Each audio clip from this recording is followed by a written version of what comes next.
이스라엘에는 7대 절기가 있어요.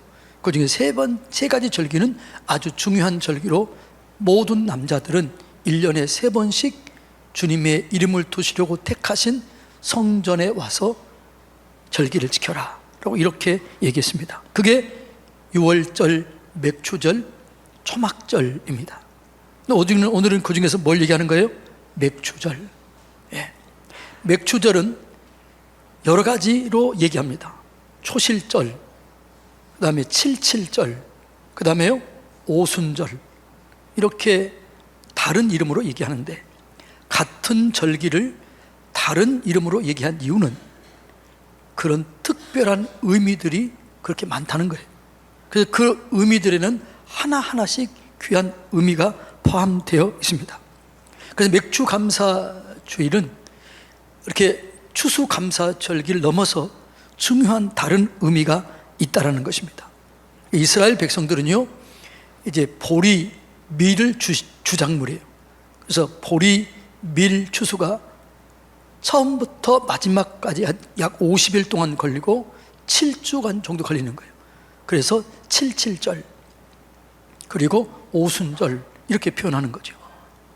자, 그래서 오늘 이 맥추절의 의미를 깊이 생각하고 어떻게 지켜야 될 것인가, 맥추절을 지키는 자에게 어떤 복을 주시는가, 이런 부분에 대해서 함께 살펴보기를 원합니다. 자, 맥추절의 다른 의미가 뭐라고요? 초실절. 이 말은 첫 번째 수확한 것을 드린다, 이런 의미예요. 그런데 영적으로 이 초실절은 뭘 의미하느냐? 예수 그리스도를 의미해요. 그러니까 유월절은 십자가, 무교절은 그 3일 동안 무덤 속, 초실절은 부활, 이렇게 상징해요. 그래서 예수님께서 뭐라고 해요? 부활의 첫 열매가 되셨다. 이걸 초실절. 그러니까 예수님은 언제 부활하신 거예요? 초실절, 이때 예수님이 부활하신 거예요. 그러니까 연관이 있는 거죠. 그래서 이 초실절의 의미는 예수 그리스도의 십자가의 죽으심의 사랑, 부활의 영광, 이웃과의 나눔, 이런 모든 것들이 포함되어 있는 게 맥추절 초실절입니다. 그래서 오늘 우리가 이 맥추절을 지킬 때 초실절의 의미를 기억하면서 나를 위해서 죽으신 십자가의 사랑, 나를 위해서 부활하신 그 영광의 부활, 그리고 이웃의 사랑을 베푸신 그 사랑도 기억하며 지켜야 되는 것이죠. 두 번째 뜻이 또 뭐라고 했다고, 세 번째가 뭐라고 그랬어요? 오순절. 오순절날 뭐가 임했지요? 성령이 임했습니다. 오순절이 이름에 하늘에서 바람같이 불같이 성령이 임한 거예요. 근데 성령이 임한 가장 주된 목적은 뭘까요? 성령이 임한 가장 중요한 목적은 뭐예요? 성령이 너희에게 임하시면 너희가 권능을 받고 예루살렘과 온 유대와 사마리아와 땅끝까지 내 증인이 되리라. 그러니까 성령을 보내신 궁극적인 목적은 뭐라고요? 복음 전하라, 영혼을 추수하라. 능력으로, 하나님이 주신 능력과 권능으로 영혼을 구원하라. 이것이 성령 오순절의 가장 중요한 의미예요. 그런데 여러분, 성령 충만을 받았던 그 사람들의 변화가 있어요. 그것도 오늘 우리에게 필요한 거죠. 그러니까 성령 충만함을 받아서 우리가 세계 전도의 사명을 감당하는 것도 중요하지만, 그 당시에 성령을 받았던 사람들이 어떻게 변화되었는가, 또 우리는 어떻게 변화되었는가, 이것도 우리가 깨달아야 되는 거죠. 자, 오순절 마가다락방에 성령이 임하자 거기에 모였던 120명이 변화가 일어나게 됐어요. 그 첫 번째 변화가 뭐였을까요? 언어가 바뀌어진 거예요. 자, 사도행전 2장 4절 한번 읽어볼까요? 시작. 그들이 다 성령의 충만함을 받고 성령이 말하게 하심을 따라 다른 언어들로 말하기를 시작하니라. 그러니까 성령이 충만하다, 내가 지금 성령 안에 있다, 나는 지금 성령 충만한 사람인가, 이거를 확인하기 위해서는 뭐냐 그러면 내 언어를 살펴보면 되는 거죠. 감사의 언어, 축복의 언어, 위로의 언어, 칭찬의 언어, 격려의 언어, 이런 언어를 쓰고 있다 그러면 여러분은 지금 성령 충만한 거예요. 여러분, 성령 충만하지 않을 때는 어떻게 돼요? 아이고 죽겠다, 왜 이렇게 인생 살기가 고달프냐, 힘들다, 차라리 죽었으면 좋겠다, 이런 얘기, 이런 생각도 가끔 들어요, 안 들어요? 솔직히 얘기하세요. 성령 충만하자면 그런 생각도 때로는 들 때 있어요. 근데 성령 충만하면 어떤 생각이 들어요? 감사하다, 너무 감사하다, 내가 지내온 것이 주님의 은혜다. 그리고 눈물과 감사가 그렇게 나오잖아요. 여러분, 이렇게 언어가 바뀌어지는 게 첫 번째 성령 받은 자의 모습이었습니다. 지금 여러분들이 내가 성령 충만한 가운데 있는가 확인해 볼 수 있는 길은 지금 여러분의 언어를 체크하면 알 수 있는 거죠. 여러분, 나는 왜 이렇게 감사가 나오지? 왜 감사하지? 너무너무 감사하다, 이런 마음이 들면 그 마음속에 뭐가 있다고요? 성령이 거하시는 거예요. 두려움이 사라지고 염려가 사라지고 걱정이 안 되는 거예요. 언어가 바뀌어지는 거죠. 두려움이 언어, 원망의 언어, 불평의 언어가 아니고 감사의 언어로 바꿔진다면 그게 여러분 성령 충만한 겁니다. 이것이 개인적으로 임한 변화였습니다. 자, 그 다음에 공동체적으로 변한 그런 성령 충만함을 받아서 그런 변화가 있어요. 그런 변화가 뭐였을까요? 자, 사도행전 4장 32절로 35절 다 같이 읽습니다. 믿는 무리가 한 마음과 한 뜻이 되어 모든 물건을 서로 통용하고 자기 재물을 조금도 자기 것이라 하는 이가 하나도 없더라. 사도들이 큰 권능으로 주 예수의 부활을 증언하니 우리가 큰 은혜를 받아 그 중에 가난한 사람이 없으니 이는 밭과 집 있는 자는 팔아 그 판 것의 값을 가져다가 사도들의 발 앞에 두매 그들이 각 사람의 필요를 따라 나누어 줍니다. 자, 성령 충만했던 그 공동체가 뭐라고요? 자, 노란 글씨 띄워주세요. 그 중에 가난한 사람이 없었다. 이 놀라운 일이 성령 받은 초대교회 공동체에 이루어졌다는 거예요. 우리 교회가 저는 이런 나눔도 있는 그런 공동체가 되기를 축복합니다. 그러니까 우리가 성령 충만하면 치료, 능력 이것도 있지만 그러나 또 있다고요? 언어가 바뀌어지게 되고 삶의 태도가 바뀌어지게 되고 나누어주고 섬기는 이런 일들이 있게 됐다는 거죠. 이게 오순절의 의미입니다. 그 다음에 77절이라고 그랬잖아요. 77절은 뭐냐? 7은 완전 숫자요, 온전한 숫자입니다. 77, 완전하고 온전한 하나님의 언약이 이루어진 거죠. 이스라엘 백성들이 10계명을 받고 613가지 계명을 받았을 때 그 절기가 어느 때였을까요? 77절이에요. 77절을 다른 말로 하면 샤부옷 이렇게 얘기합니다. 언약이 체결되는 거죠. 너희가 내 백성이 되면 나는 너희의 하나님이 됨이라. 될 것이다. 이게 구약의 가장 중요한 언약이었습니다. 오늘 신약의 언약은 뭐예요? 너희가 내 자녀가 되면 나는 너희의 아버지가 될 것이다. 내가 너희를 책임져 줄 것이다. 내가 너희를 보장해 줄 것이다. 이게 77절의 언약이에요. 여러분, 하나님의 자녀입니다. 난 하나님의 자녀입니다. 사랑하는 받는 자녀입니다. 하나님이 나를 책임져 주실 줄로 믿습니다. 나를 보장해 주실 줄로 믿습니다. 이것을 맥추절을 지키면서 우리가 기억해야 될 믿음이에요. 이 믿음을 가지시기를 주님의 이름으로 축복합니다. 그럼 맥추절을 어떻게 지켜야 되는가?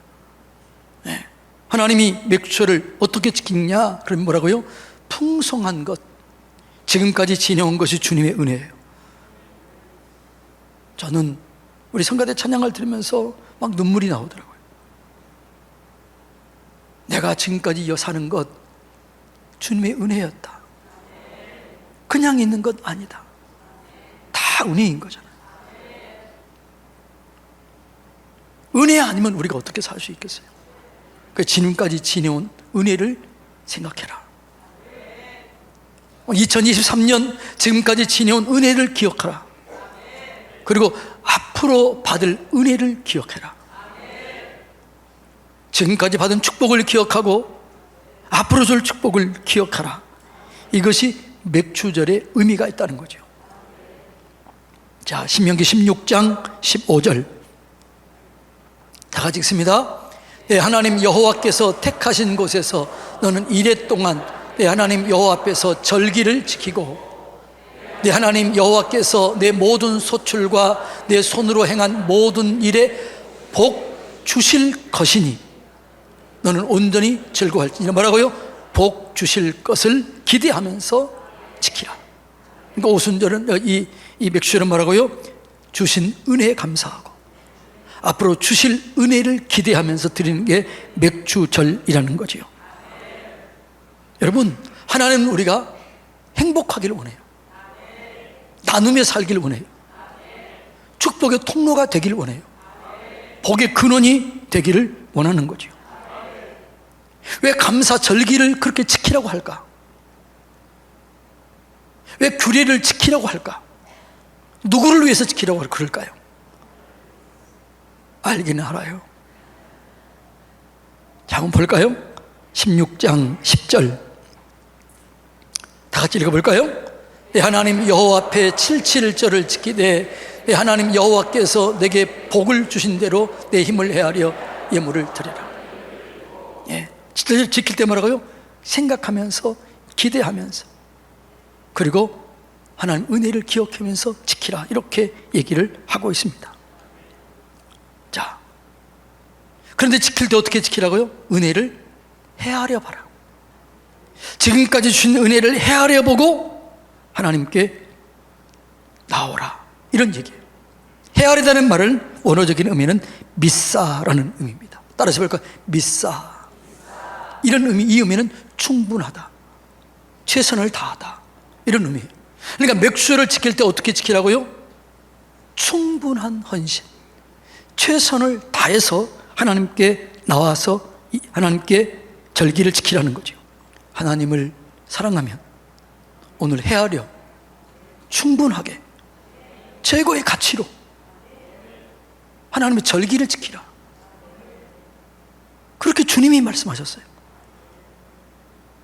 자, 두 번째는 어떻게 드리냐 그러면 힘을 헤아려 자원하는 마음으로 예물을 드리라, 이렇게 합니다. 자, 10절 한번 읽어볼까요? 내 하나님 여호와 앞에 77절을 지키되 내 하나님 여호와께서 내게 복을 주신 대로 힘을 헤아려 자원하는 예물을 드려라, 이게 있습니다. 여러분, 우리가 물질을 드릴 때는요 기쁨과 즐거움과 감사하는 마음을 가지고 드려야 될 줄로 믿습니다. 물질을 드릴 때요 투기하는 마음으로 드려서는 안 돼요. 투자하는 마음도 아니에요. 순전한 마음으로 하나님의 사랑을, 내 사랑을 드리는 거죠. 내 마음을 드리는 거죠. 내 순전한 마음을 드리는 거죠. 그때 하나님께서 그걸 받으시고 하나님께서 은혜를 더해 주실 줄로 믿습니다. 제가 아는 어떤 목사님이 그러시더라고요. 자기 교회는 집사님 중에, 안수 집사님 중에 이발관 하는 집사님이 계시대요. 이 집사님은 첫 번째 온 손님의 그 이발비는 항상 매일매일 봉투에 담아서 그 주간 감사로 드린대요. 1000열매를 드린대요. 또 어떤 분은 옷가게를 하는데 첫 번째 팔린 옷, 그것을 구별해서 첫 예물을 드린대요. 그런데 어떨 때는요 고민이 된대요. 싼 런닝구가 팔릴 때도 있지만 첫 번째로, 첫 번째 100만 원짜리가 팔리면 고민 되겠어요, 안 되겠어요? 고민하다가 하나님께 드렸더니 차고 넘치도록 복을 주시더라는 거예요. 여러분이 우리의 마음의 중심이 하나님에 있어야 될 줄로 믿습니다. 여러분, 새벽 예배 드리는 게 부담이 되나요? 감격이 되나요? 조금 부담도 되지요. 누가 새벽 예배 만들어가지고 이렇게 고생하게 하냐? 그런데 이렇게 생각해 보세요. 내 하루의 첫 시간을 하나님께 드린다. 내 가장 첫 시간, 내가 그걸 하나님께 드린다. 이렇게 생각하는 사람들은 새벽 기도가 부담이 될까요? 감사가 될까요? 감사가 되는 거죠. 이것이 주님을 향한 마음이에요. 그런 마음을 가지고 드리라는 거예요. 그런 마음을 가지고 절기를 지키라는 거죠. 목사들은요, 물질 설교하거나 또 이런 절기 설교할 때요, 항상 이렇게 기도해요. 하나님, 한 명도 시험 드는 사람 없게 해주세요. 있다는 거예요, 없다는 거예요? 여러분, 한 명도 시험에 들지 않기를 주님의 이름으로 축복합니다. 예. 여러분들이 그런 마음들을 가지고 있을 때 하나님이 그런 사람에게 어떻게 복을 안 주시겠어요? 하나님은 살아계시는데. 자, 그 다음에 어려운 이웃들과 함께 나누라. 이게 뭐냐 그러면 맥주제라는 거죠. 11절 한번 읽어볼까요? 너와 내 자녀와 노비와 내 성중에 있는 레위인과 및 너희 중에 있는 객과 과와 과부가 함께 내 하나님 여호와께서 자기의 이름을 두시려고 택하신 곳에서 내 하나님 여호와 앞에서 즐거워할지니라. 이스라엘의 절기는요, 축제예요. 본인들의 축제일 뿐만 아니라 모든 이웃과의 축제예요. 제가 1913년인가요? 초막절 때 이스라엘을 간 적이 있습니다. 그때 우리 이방인들을 자기 축제에 부르더라고요. 그래서 같이 갔습니다. 그래서 이렇게 표현가 있어요. One new man. 우리는 하나다. 그러면서 막 춤을 추고 있는데 갑자기 어떤 사람이 제 사탁인이 들어오면서 저를 목마를 탁 태우는 거예요. 제가 그때 78kg였어요. 그렇게 막 춤을 추는 거예요. 그걸 기뻐하는 거죠. 이웃과 나누는 거예요. 와, 대단하구나. 여러분, 이 맥주 감사절은 이웃과 나누는 거예요. 여러분, 이번 이런 맥주절 때 이웃과 좀 나누시기 바랍니다. 이번 주에는 콩국수도 해서 좀 나누시고, 감자도 좀 나누시고, 달걀 좀 써서 좀 나누시고, 짜장면도 한 그릇 사주시고. 그리고 우리 성도들은요, 이웃 사람들에게 큰 그릇을 보여줘야 돼요. 참 그릇이 크다, 포용력이 있다, 사랑이 많다. 이게 맥주할 때 보여주는 거죠. 네 번째로는 애굽에서 종되었던 것을 기억하며 감사하라, 이렇게 말합니다. 12절 읽어볼까요? 너는 애굽에서 종되었던 것을 기억하고 이 규례를 지켜 행할지니라. 뭐라고요? 너는 과거 어려움 때를 기억해라. 다시 말하면 너를 구원해줬던 그 구원의 날을 기억해라. 여러분, 우리가 구원받은 건 하나님의 은혜입니다. 저는 목사인 게 너무너무나 감사한 것, 제가 큰 교회 목사라고 절대 그런 게 아니에요. 나를 구원해 주는 것 감사한데, 구원해 준 것만도 감사한데, 말씀을 증거하는 사역자로 세우신 것 감사하고, 이 좋은 교회에서 목회할 수 있도록 은혜 주신 것 감사한 거죠. 여러분, 우리가 다 지옥 갈 자였잖아요. 멸망받을 자였잖아요. 구원의 길로 인도한 거예요. 자녀로 주신 거예요. 그래서 뭐라고요? 기억해라. 그리고 기억하면서 이 절기를 지켜라. 감사하며 지켜라. 최선을 다해 지켜라. 누구를 위해서요? 나를 위해서요. 주님을 위해서 아니에요. 자, 신명기 10장 13절 다 같이 읽어볼까요? 내가 오늘 내 행복을 위하여 내게 명하는 여호와의 명령과 규례를 지킬 것이 아니냐. 이 규례를 지키는 건 누구를 위해서라고요? 너 행복을 위해서 내가 원한다. 여러분, 이 맥주절 행복하시기를 축복합니다. 주님이 행복해지기를 원해요. 주님이 우리에게 이렇게 말씀해요. 자기 아들을 아끼지 아니하시고 주십니까? 어찌 그 아들과 함께 좋은 것을 주시지 않겠느냐. 이게 주겠다는 거예요, 안 주겠다는 거예요? 주겠다는 거잖아요. 여러분, 우리가 지난 한 주일 동안 재정 축복의 원리에 대해서 배웠잖아요. 여러분, 그 원리를 참석 못하신 분들은 온라인 그 사이트에 들어가서 보세요. 재정의 돌파를 이루세요. 그리고 나누세요. 섬기세요. 흘러 보내시기를 축복합니다. 그렇게 지킬 때 우리가 행복해지고 하나님이 우리를 축복해 주시는 거죠. 어떻게 축복해 주시느냐? 출애굽기 34장 24절 내 지경을 넓히리니. 뭐라고요? 지경을 넓혀주겠다는 거죠. 영향력을 키워주겠다는 거죠. 번성하게 하고 창대하게 해주겠다는 거죠. 보이는 기업뿐만 아니라 보이지 않는 기업도 보장해 주겠다는 거죠. 여러분, 우리가 하나님의 은혜 가운데 거하면요, 말하는 대로 돼요. 생각하는 대로 돼요. 그렇죠. 그래서 저는 말 조심해요, 제가. 왜요? 말하는 대로 되니까. 여러분이 저한테 맨날 제가 무슨 기도 시켜요? 온유하고 겸손한 기도, 그렇게 하라고 기도를 시키잖아요. 근데 제가 막 짜증내고 화내고 야단치고 그러면 되겠어요? 안 되겠어요? 그러면 그 기도하고 달라지는 거죠. 진짜로 온유하고 겸손하게 마지막까지 쓰임 받아야죠. 그럴 때 제 언권이 하나님 책임을 져주는 거죠. 말하는 대로 되는 거죠. 지경을 넓혀주는 거죠. 그래서 어디 가나 존귀하게 역임받고 인정을 받게 되는 것이죠. 그런 여러분들이 되시기를 주님의 이름으로 축복합니다. 그 다음에 아무도 내 땅을 탐내지 못하리라. 아무도 탐내지 못하리라. 자, 이게 무슨 말이냐면 생각해 보세요. 한 번 절기를 지키면 일주일 동안 지키는 거예요. 근데 일주일 동안 지키면은 모든 남자가 국방도 철책 안 쓰는 거예요. 다 오는 거예요. 그러면 누가 국방을 지켜줄까요? 누가 보호해줄까요? 하나님이 내가 지켜주겠다. 내가 보호해주겠다. 원수들이 네 땅을 탐내지 못하도록 도와주겠다라는 거죠. 이 말은 무슨 말? 기업을 보호해주겠다. 사업을 보호해주겠다. 여러분, 우리가 예배를 드릴 때요, 예배를 드리면 아무리 바빠도 주일날 거리하지 마세요. 주일날 거리하면 100% 손해봅니다. 주일날 아무리 바빠도 예배를 드리고 하나님께 영광 돌리면 화가 변해서 복이 되고 합력하여 선을 이루게 되고 영광을 얻게 될 줄로 믿습니다. 그래서 감사하면요, 미래가 열려져요. 미래가 보장돼요. 여러분, 다니엘 우리가 잘 알잖아요. 다니엘을 무너뜨리기 위해서 괴계를 꾸밉니다.